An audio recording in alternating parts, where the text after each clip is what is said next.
Welcome to biology study point. My name Manish Kumar. I am chemistry faculty और हम पढ़ने वाले हैं क्लास 10th केमिस्ट्री का टॉपिक को। हमने कल पेज पढ़ा था। पेज में पढ़ा था कि रंग चेंज जो आता है, रंग चेंज कैसे होता है, 1 पे अलग कर देता, 2 पे अलग कर देता, 1.2 आपका कोई एसिड को शो कर रहा था, फिर आगे चलते हिसाब बढ़ते जाते बेस एसिडिटी बढ़ती जा रही थी। वैसे हम पेज को और पढ़ने वाले हैं। कैसे पेज क्या होता है? पेज मापन होता है, एक मेजरमेंट होता है जिसके बेस पे एसिड और बेस को कंपेयर करते हैं, कौन रहा एसिड और कौन सा बेसिक है। ठीक है, अभी करता काम कैसे? पेज का मैथ यानी दैनिक जीवन या तो डेली लाइफ पेज कैसे काम करता है ये सब समझते हैं पहले। हमारे शरीर में 7.0 से 7.8 पीएच के बीच कार्य करता है। हमारा शरीर किससे काम करता है? 7.0 से 7.8 के बीच। अगर पेज कम होगा तो बॉडी के अंदर क्या होगी? ज्यादा एसिड बनेगा। ज्यादा गर्मी क्रिएट होगी तो बॉडी को दिक्कत होगी ना, ज्यादा गर्मी क्रिएट होगी, ज्यादा हीट बन जाएगी। इसके अलावा वर्षा के जल का पीएच 5.6 से कम होता है। क्यों? क्योंकि अम्लीय होता है। अब क्या होता है? अब अगर वर्षा का जल 5.6 से कम है तो अम्लीय है, यानी अगर वर्षा के जल का मान कम हो रहा है यानी जल बढ़ रहा है, कम हो रहा है। अगर पीएच कम हो रहा है तो एसिडिक बढ़ रहा है। अब एसिडिक बढ़ेगा तो क्या होगा? वर्षा के जल में एसिडिक पावर आएगी।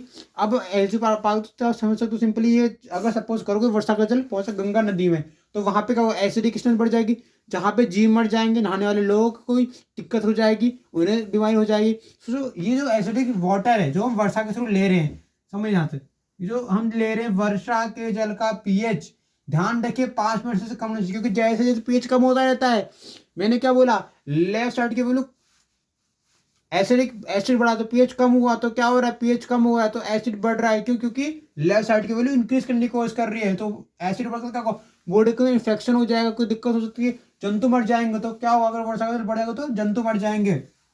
दही का पीएच 4.5 के बीच काम करता है। कि ये जो स्ट्रेंथ है याद रखो इस चीज की इन्फॉर्म जानकारी की। दही का पीएच सबसे क्या होता है?